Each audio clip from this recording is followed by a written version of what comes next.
नमस्कार, मी पंजाब टक. आज आहे 24 मे 2025. सर्वप्रथम शेतकऱ्यांना सांगू इच्छितो की 30 मे पर्यंत असाच पाऊस पडणार आहे आणि मी आहे आमच्या शिरूर तालुक्यात दुधना धरणावर आहे आणि या ठिकाणाहून सर्व शेतकऱ्याला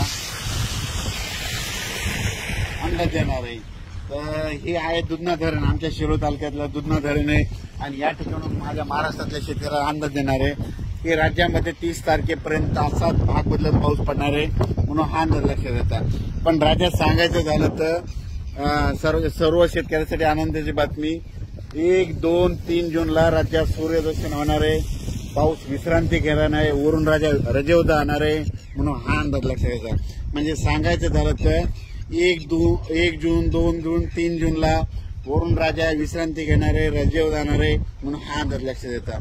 माझी सर्व शेतकऱ्याला विनंती आहे की 1, 2, 3 जूनच्या नंतर ऊन पाडल्याच्या नंतर तुम्ही काय करा, तुम्ही संपूर्ण शेताची कामे आटपून घ्या, कारण की त्यावेळेस उघाड पडणार आहे.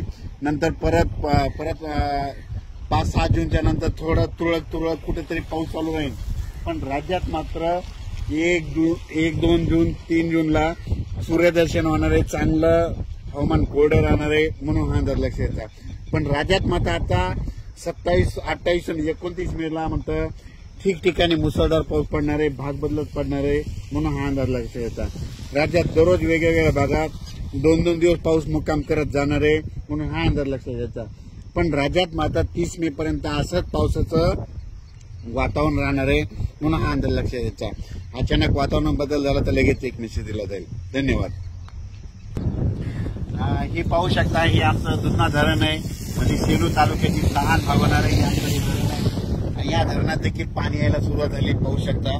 पण राज्यात मात्र सर्व शेतकऱ्यांसाठी आनंदाची बातमी, 1 जून, 2 जून, 3 जूनला सूर्यदर्शन होणार आहे म्हणून हा अंदाज लक्षात यायचा. म्हणजे वरून राजा विश्रांती घेणार आहे, शेतकऱ्याला कामं करण्यासाठी विश्रांती घेणार आहे म्हणून सर्व शेतकऱ्यांनी हा अंदाज लक्षात येत आहे. मी आहे जालन्याकडे जात आहे आणि परतूर मार्गे जात असल्यामुळं या दुधना धरणावर हे शेतकऱ्यासाठी अंदाज दिलेला आहे. धन्यवाद.